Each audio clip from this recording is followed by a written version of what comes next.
מלכות שמיים, מלך נאמן, שמע ישראל אדוני אלוהינו אדוני אחד.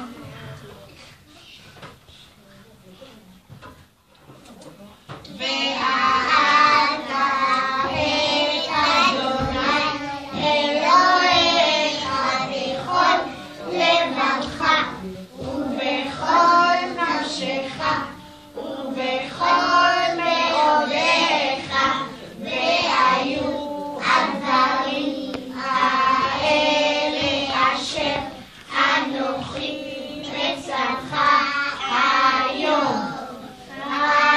לבביך ושמרתם, לבניך וגיבלתם, גם בשבתך בביתך ובמלכך, בדרך ובשוכבך ובקומך ובשבתם לאור.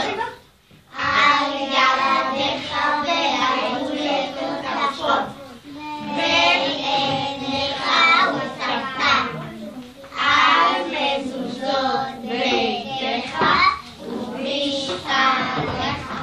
נשים הרוח ומוריד הנשים, ותן טל ומטר מברכה על פני האדמה.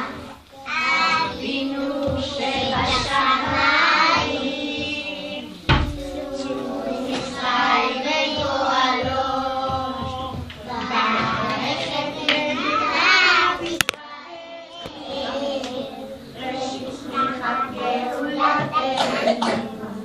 אמן עליך.